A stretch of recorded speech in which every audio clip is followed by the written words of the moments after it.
All right, welcome to another broadcast of Truth Be Told. I'm Tony Sweet. We have Captain Ron here. We do. And we are excited because we have a brand new guest. I mean, a guest that's never been on our show before, but he is one that you're going to enjoy.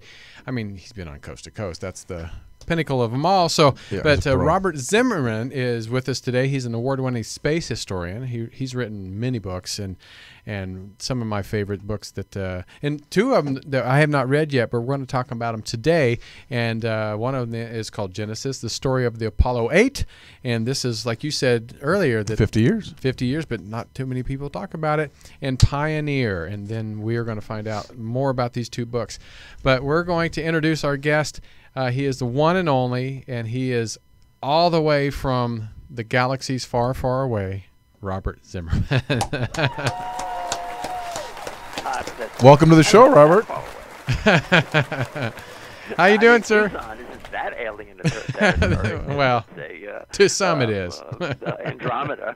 That's right. To some it might be, but anyway, we were so excited to have you here, and this is you're one of our favorite guests that we've always wanted to have on the show.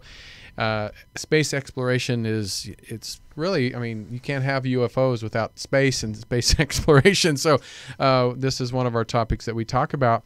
But before you got into, your expertise of, writing books about space and space exploration, you actually started in cave exploration. Underground. He goes from underground to outer space. It's unbelievable. And before we even get started with the outer space, I want to find out, what was the reason you got involved in cave explorations? Well, I'll tell you something. It's for the exact same reason I write about space. There's no difference. And it's why I write about science, actually. There's no difference. All of them involve pushing the unknown, going where no one has ever gone before. I mean, a scientist, when he's trying to answer a question about anything, whether or not to solve cancer, chemistry, or whether it is to find a supernova, they're trying to go someplace no one's been, and they're exploring the unknown, and they're trying to get answers to questions that no one's ever even maybe asked before. And cave exploration and space exploration, go there is going to be going where no one's ever gone before, exploring the unknown, settling the planets, and putting what I like to say, a warm line of life where no life ever existed. And cave exploration is exactly the same thing. And that's my interest in all my writing as well as what I do is exploration. I'm into that. I'm into the idea of going where no one's ever gone before. And since I'm not a great mathematician, I'm not an engineer, I'm a historian, I never really had there was never any chance I was going to be able to qualify as an astronaut. But caving is something I can actually get up in the morning, and I've done this when I lived in the D.C. area. I could get up, drive about 3 hours to West Virginia, and the next day actually go where no human being had ever been before. And I have mapped, I'd say, several miles of virgin passage in caves that were never entered by another human being ever before. And now I live in Arizona, and I do the same thing. I was just in the Grand Canyon this past weekend on a cave project I'm running, which is to see if we can find new caves. And it's the same thing. It's all the same thing. It's that urge to explore the unknown, which I think is a very basic human desire. And I'm just the kind of person that, so that's a basic desire. Well, I'm going to follow up on it. I want to do it. And it's kind of exciting. It's really a cool thing to do. And so that's why I do it. On Truth Be Told, we've heard before people talk about they found supposedly Egyptian relics and things in caves in the Grand Canyon. Have you ever heard? That is bogus and not true. That's totally not true. That's absurd. I've been in many, many caves there.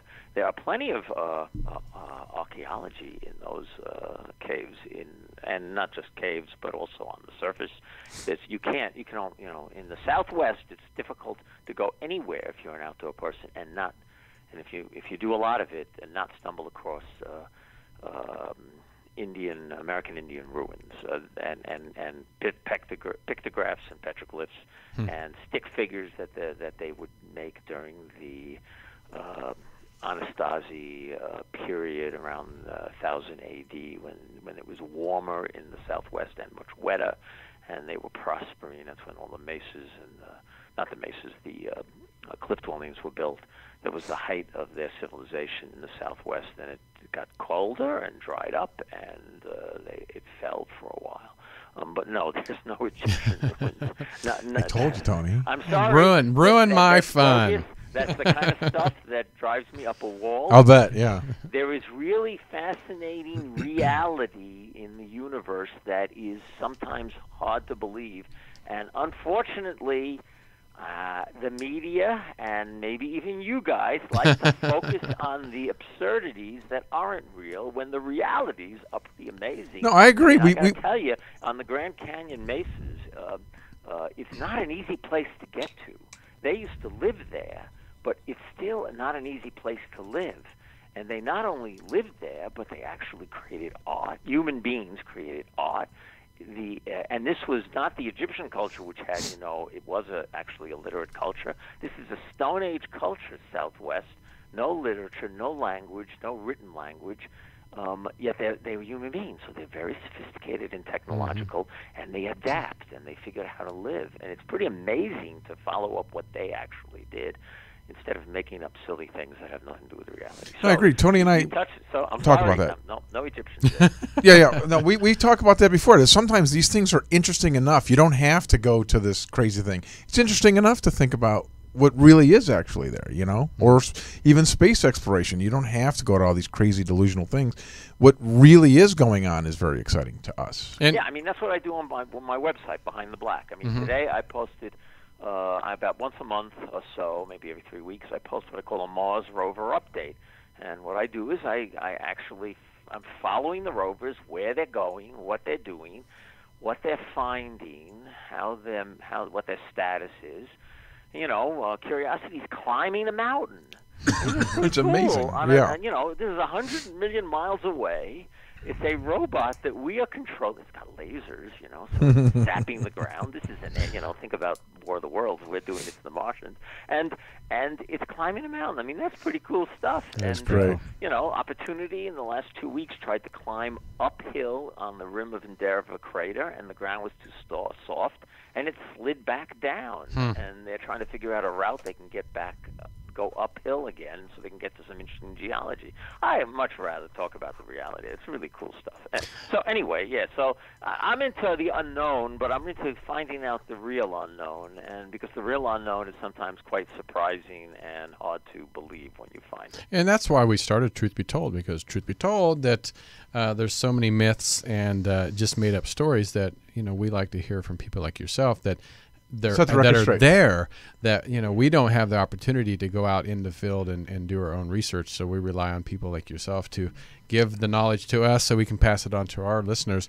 And one thing that, in fact, my dad, when he was in the military in Arizona, they used to do a lot of cave explorations, and I found that fascinating. It was a lot of drills that they did, and he did find. Was he located at Fort Huachuca? You got it. Wow! Look at that. Fort Huachuca, absolutely. I haven't been to any of them yet. They're closed at the moment, but I'm sure that's exactly what they did.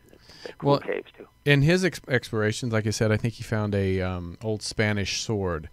What was some of the fun some of the fun things that you actually found, or interesting things that you found while you were exploring?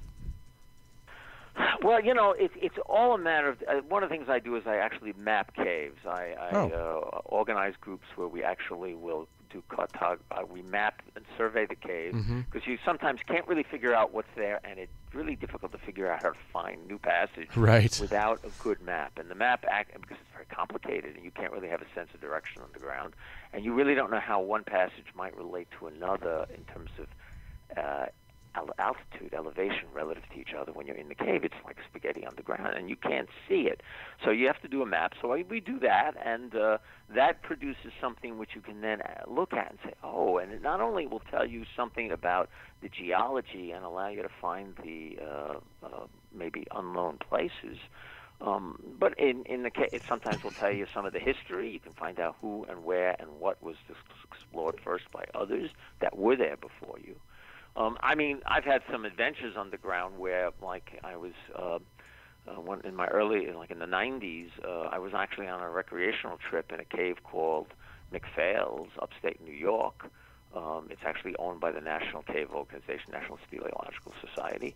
And this is a cave. It's a stream cave. It's about 7 miles long, very high, narrow, meandering passages with a tiny trickling stream at the base.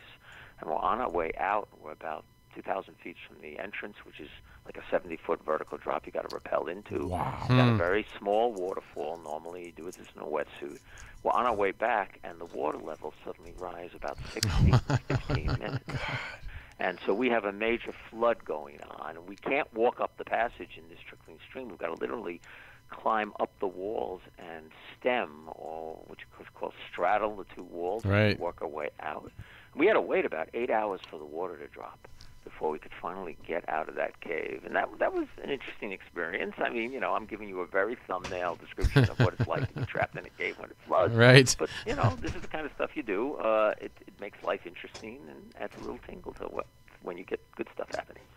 Well, like I said, I love caves. My family is from, I'm originally from Kansas, but my family. Have you mentioned that before on the show? Yeah, a little bit. They came from Kentucky, Mumfordsville, Kentucky, where Mammoth Cave is at, and so we used to go out there, and I just love caves. I find them fascinating, but I also find space fascinating. I mean, I think every generation since Star Trek, and even before when people were writing about it, L. Ron Hubbard writing about space and explorations, it was just always fascinated us. And if you look back to the ancient Egypts, I mean, people always look to the stars.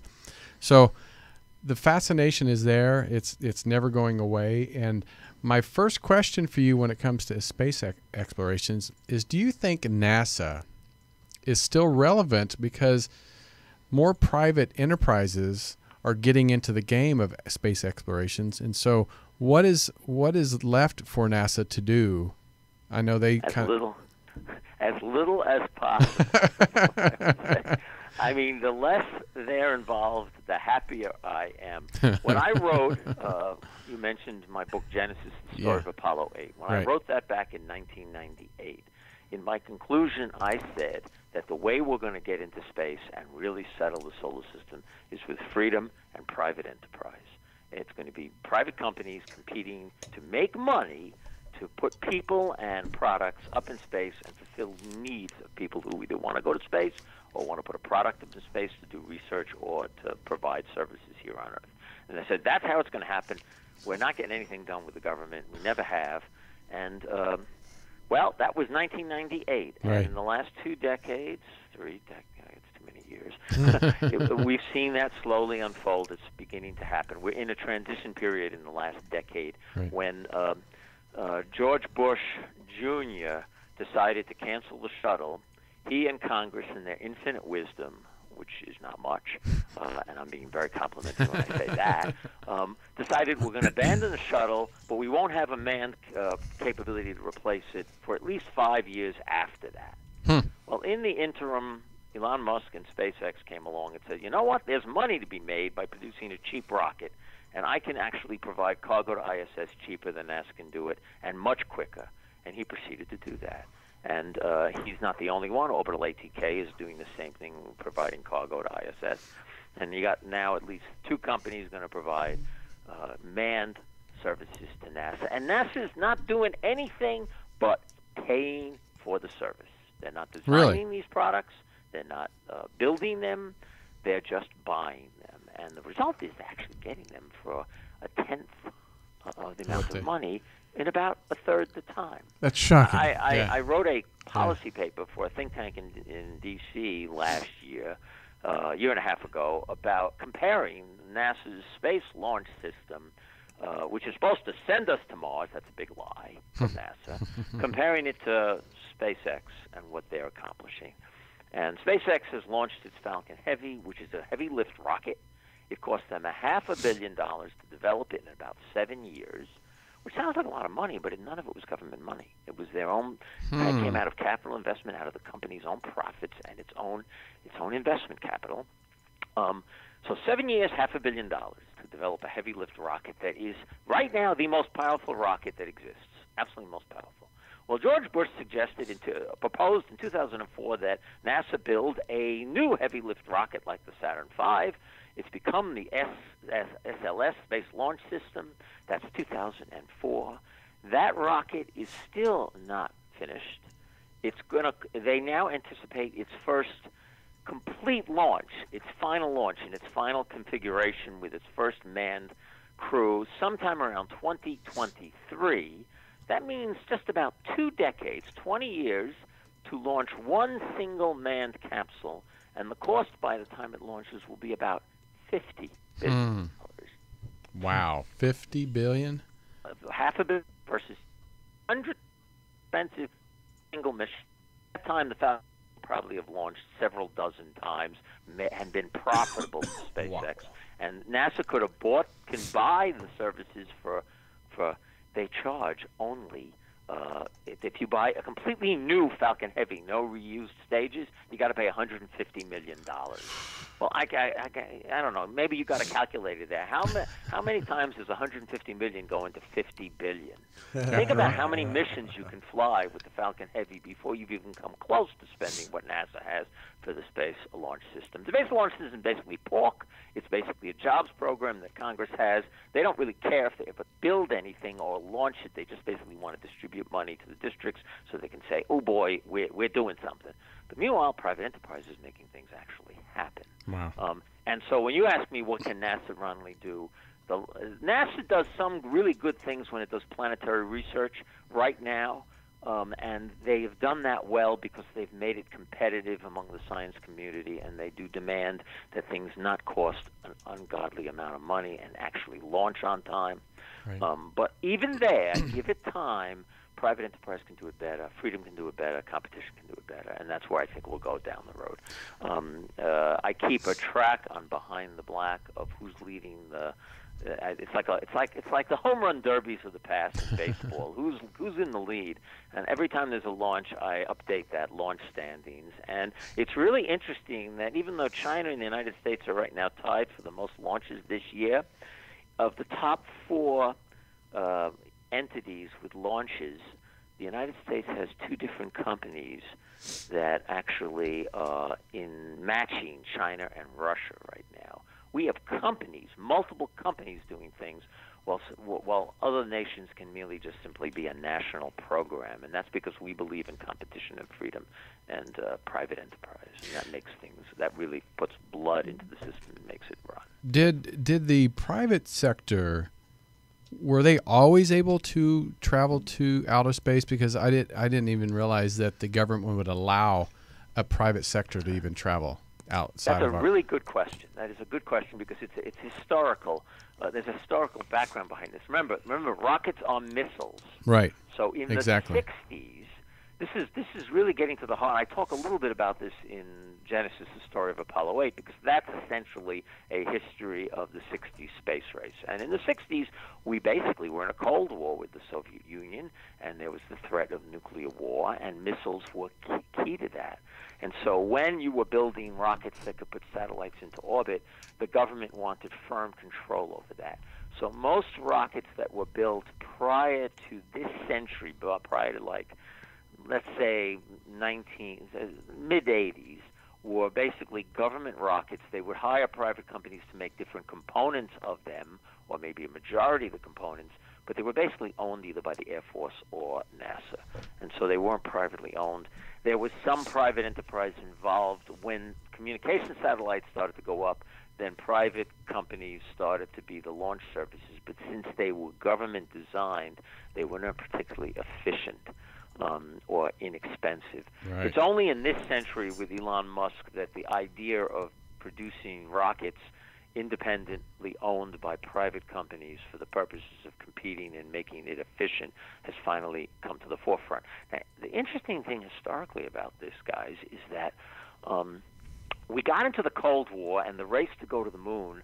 Kennedy proposed that to prove that a free nation could do it better than a centrally controlled, top-down, Soviet-style government.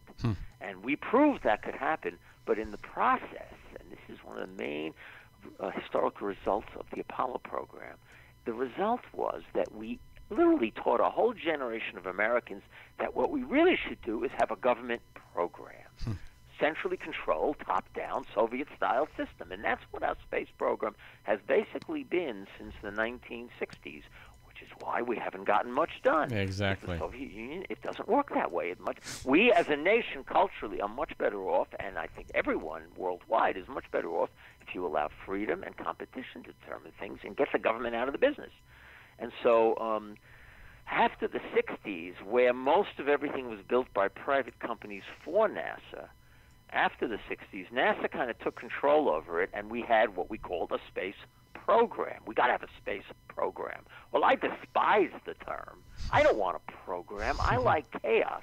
I want to have a chaotic industry, a space effort from many different people, all with their own dreams and ideas, sometimes the same, sometimes very different, but all pushing to get what they want.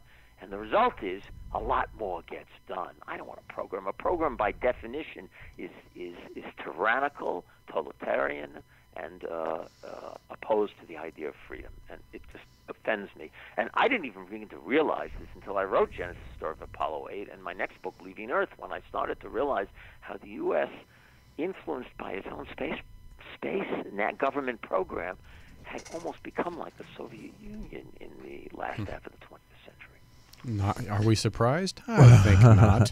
Well, what about when that was financed, because it's government, it's taxpayer money, what sectors do you think gained the most out of that? Like, the arms industry, technology, medicine, where do you think the gains were made?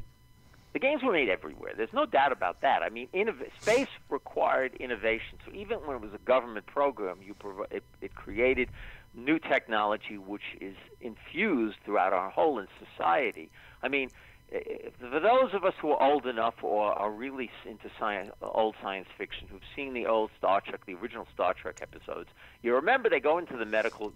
Several things happen. One, you want to walk through a door, it always slides open for you. When I was a kid and watched that, I said, that's ridiculous. Why would they have doors automatically open for you? Well, when was the last time you opened a supermarket door yourself? 90% of the time they open, most big supermarkets, they open for you.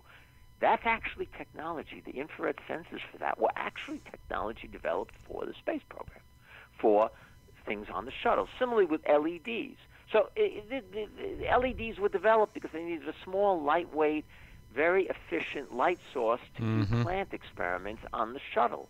And, of course, serendipitously, that technology immediately became applicable everywhere else in the world, and people became millionaires for it. Gary Olson, the second tourist to go in space, he was one of the key guys in developing the infrared sensors. Well, he made him wealthy enough he could buy a ticket with the Russians to go become a tourist in space.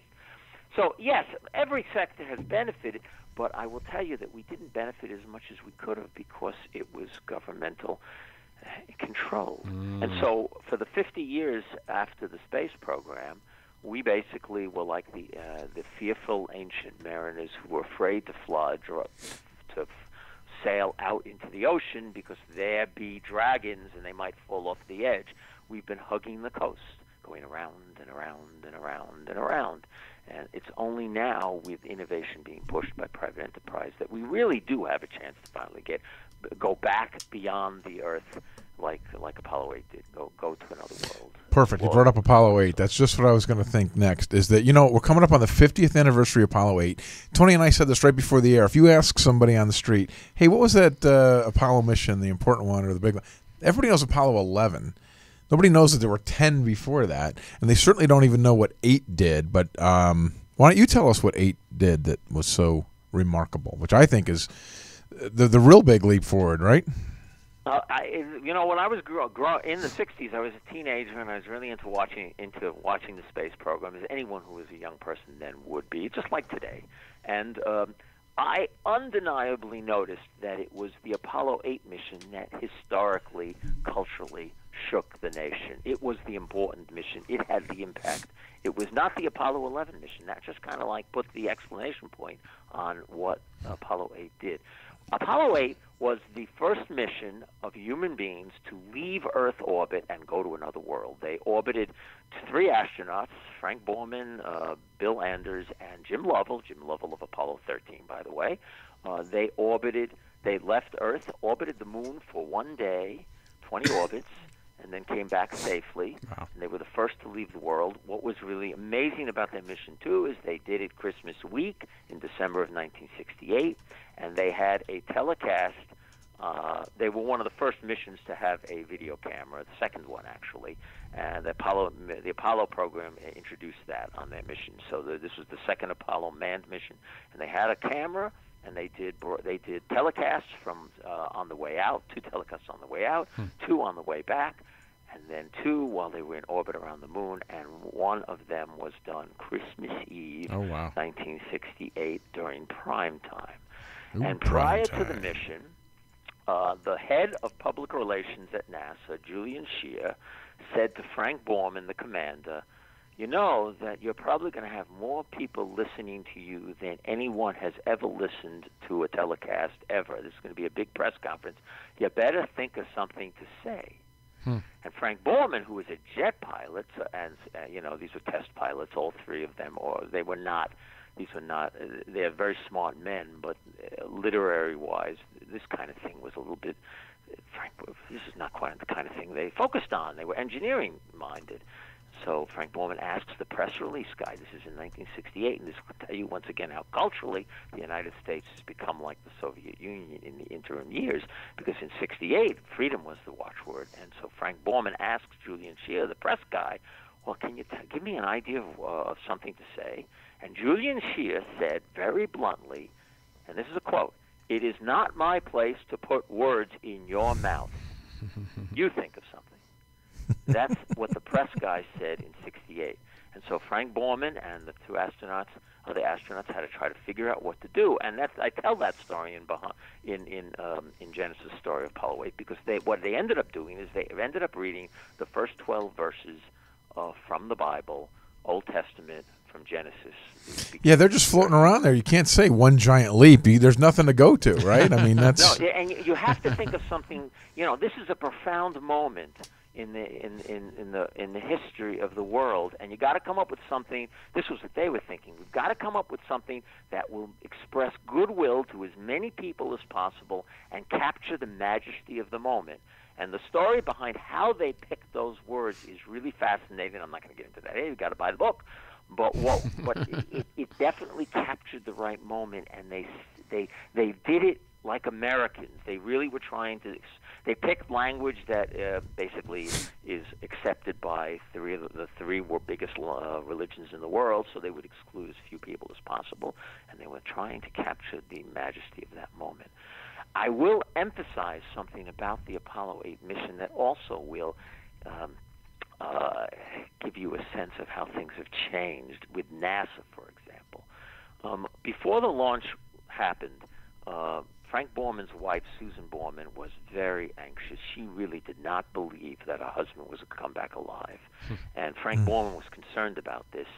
And he asked Christopher Kraft, who was head of the manned program at Johnson, and they were friends, if he could talk to Susan and try to ease her mind. And so Chris Kraft, who was a friend of the family, came over and sat down over coffee with Susan Borman to try to ease her mind about the risks of the mission. It wasn't a guarantee that Frank would die. Actually, we got pretty good odds. We're convinced the chances are 50-50. 50-50. 50-50.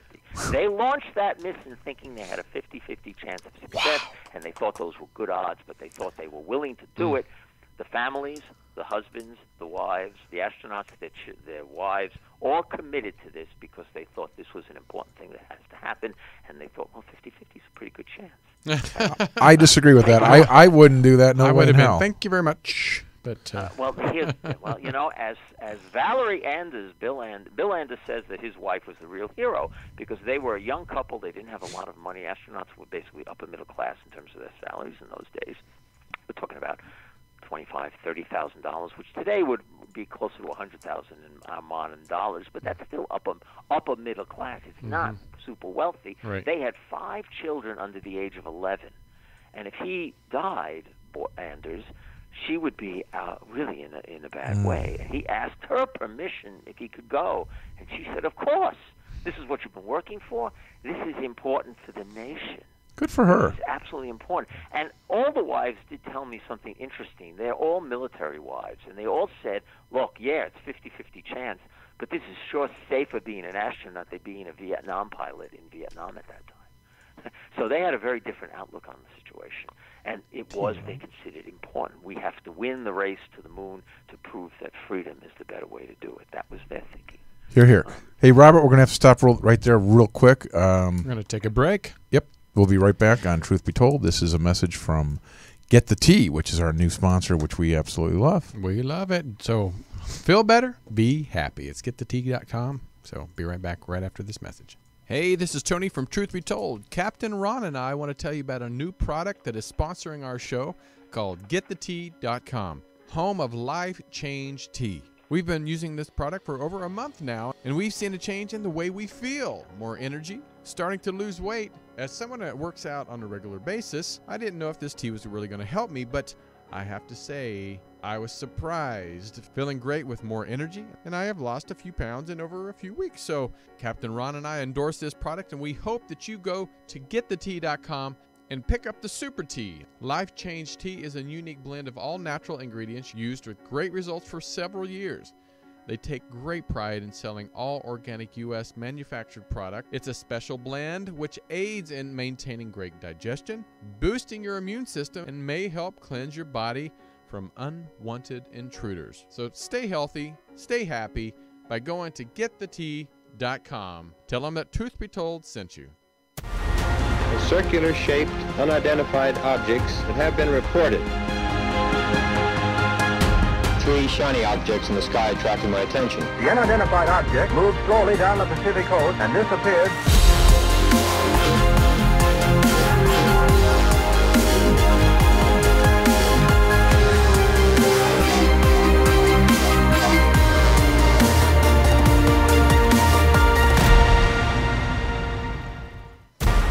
Welcome back to Truth Be Told. We're with Robert Zimmerman talking about space. And Robert, I got a question for you. We talk about this kind of stuff on the air all the time. So the moon's 239,000 miles away, right? Ish. To about 240, yeah, something like that. Okay. Now, since we've done these moon missions, the Apollo missions, isn't it true that there's been no manned mission that's gone over 300 miles? 300,000. No, 300 miles. Let me think about that a minute. Yeah, it's probably, I would say, I don't think anything's been above 300. The space station's essentially as high as any manned mission's gone, so about Correct. So that miles. seems very odd in almost 50 years or 40 years, whatever it's been since the last Apollo mission, that we go so far. And yet in the last 40 years, we've only gone 300 miles. Right. Hugging, as I say, hugging the coast. It's like we're afraid we'll fall off the Right. Right. It's like a boat that probably back in the day, they never went across the ocean. They just hugged the coast the whole time. Yeah. And that's what we're doing. So I find that fascinating that as our technology has advanced, we haven't gone further in manned missions yet. Well, obviously it's coming. This is getting back to what I said about government. Government is afraid. The 50-50 chances of Apollo 8 was because it was a very unusual circumstances in the 60s with the NASA. NASA was basically depending on private enterprise freedom to build what it needed, and we were in a Cold War with an aggressive communist nation that wished to conquer the world, and we were very afraid of that. So there was a cultural need to make it succeed. But once that went away and the Cold War eased and the race to the moon was over, NASA became a typical government agency. So you cover your behind, you don't take risks, the funding is mainly to provide pork for the districts of the various congressmen that will vote for you. You lobby for money for that, and it doesn't really matter if you actually accomplish anything. And so NASA, basically, it was interesting. It's interesting to read the press releases for the shuttle, the press kits during the shuttle era. They made those as boring as they possibly could. It was fascinating to read them as a historian. I say, why do you do this? This should be exciting. Right. They made it boring because they really weren't interested in doing things exciting, because exciting implies risk, and risk implies the possibility of failure. And the last thing they wanted was any of those. Now, they got their failures, but that's because also they're a government agency, and government agencies not being under the pressure to do it right get sloppy. And and so you get problems there. There's always something going to go wrong. I don't want to make it sound like private enterprise won't have failures, but the competition demands you work efficiently and smart. You got to do it right so you'll sell your product. So even though failures happen, you get much greater innovation at a much faster pace for much lower cost. So you get failures, but you get results. With NASA, we got failures, and we didn't get much results. Well, going to Mars sounds really exciting, although that might be risky. That would be exciting. That would change everything. Yeah. Somebody makes it to Mars. You want to go places, and we haven't been doing that for half a century. Well, time we did again. Speaking of Mars, we've been sending probes and other technology to Mars, and they've found salt, and past evidence of water has been found. So, what do you think the significance of these discoveries? I mean, if it's something of the past, how is it going to help us in the future, maybe colonizing or anything else? But what if there was life in the past, how is it going to help us in the future? Well, all right. First of all, we don't know if there's any life on Mars. If there is life on Mars, that's just a significant thing. That's significant because it demonstrates the possibility that life in the universe is really easy. If the only 2 planets in the solar system, maybe more than that with some of the moons, you find independently developed life, it just means life will be everywhere in the universe. That in itself is exciting.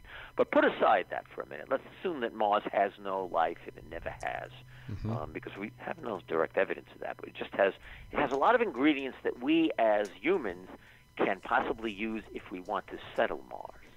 And that's really part of this. For this future of the human race, we want to be able to live on more than one planet. Elon Musk is really into this, but he's right. You want to have more than one. Redundancy. It protects you. But to be able to do that is not easy. So we now are kind of in the position that the early Spanish explorers were when they first discovered the New World, the Western Hemisphere. We got to learn how to live on another world, and this is, of course, a much bigger technological challenge. When the British first arrived on the eastern coast of North America, they didn't have to bring their air and food with them. Right. And they could plant food very easily on the soil. It would work. On Mars, we've got to learn how to do this, and this is going to be very, very, very difficult challenge technologically. You have many challenges to get to Mars. You have to not only learn how to live on that planet, but you've got to build a ship that can take you to the vicinity of Mars, and that's an interplanetary ship, and that's a different problem than developing a ship to land on Mars, and that's a different problem than just simply building a base on Mars. The moon provides us an opportunity close by to learn how to build the base and to learn how to land close by.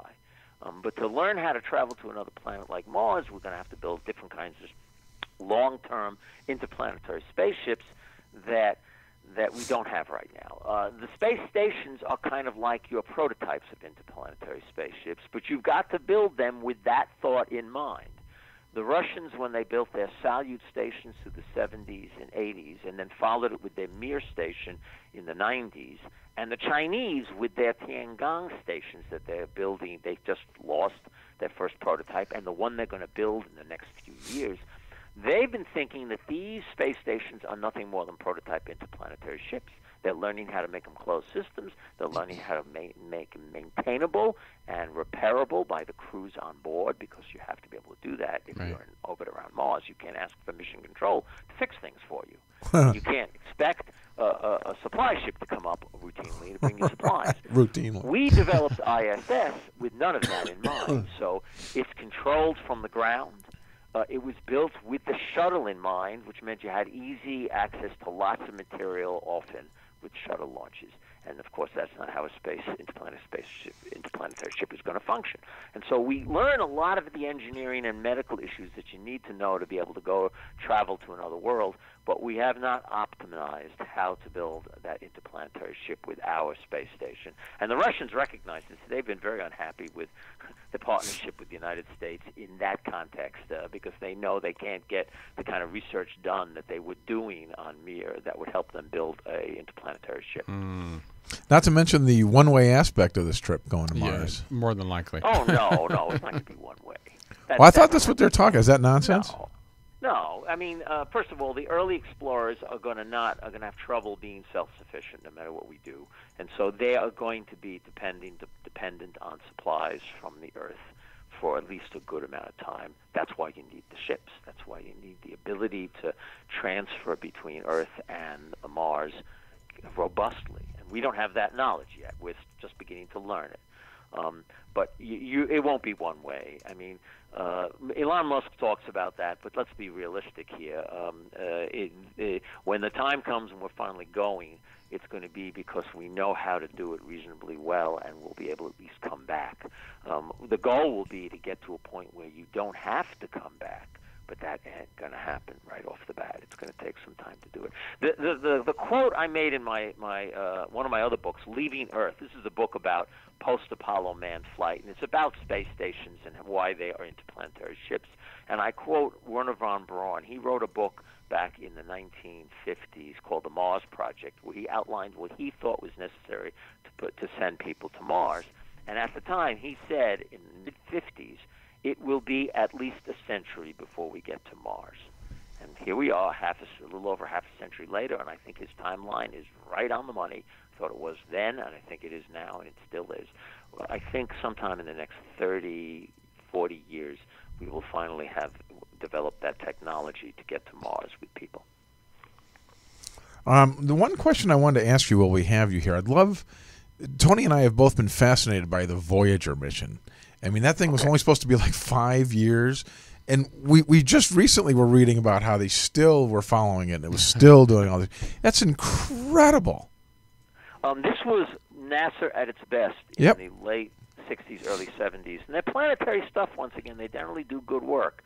And so when they built the two Voyager crafts, they were originally designed to fly past Jupiter and Saturn. But then they modified the missions so that one of them could fly past Neptune and Uranus. And then because of their routes flying past the gas giants, they both left the solar system. They were given RPG power sources, which is a nuclear power source, which is basically it's a radioactive source that produces heat and produces electricity from it. It's very simple, but that gives them a very long, efficient power source. And so with that, both of those craft are still functioning and have been now, almost 50 years since launch. Awesome. But one has already left the heliosphere, which is actually the defining line of our solar system. It is now interstellar space. The other one is flying up the wake of the heliosphere, which means it's probably going to be within that wake, within the solar system for a very long time, at least the environment of the solar system. But they still function. And what was really cool recently is, in order to orient them to keep communications going, they decided with one of them that they needed to use the backup thrusters that had not been used in almost 40 years. Wow. And they heated them, and they tested them, they fired them up, and they worked. It's incredible. So that technology. Extends the life for another few more years. That's incredible. Their nuclear power sources are running out sometime in the next decade or so. They're going to finally run out of power. But they only thought they'd run for 5 years or something, right? This is no. When they were originally, remember, supposed to only go to Saturn. So sometime in the mid '70s, that would be the end of the mission. But you got to understand that when they built this, NASA knew that the planets were in a good alignment to fly by additional planets. And so they built them with the idea that they would last at least a decade or so, maybe a little more than that. And we're pushing 50. Once you design it that good, nowadays it's routine for satellites to last between 15 and 20 years. It's expected. They know how to harden them and make them work.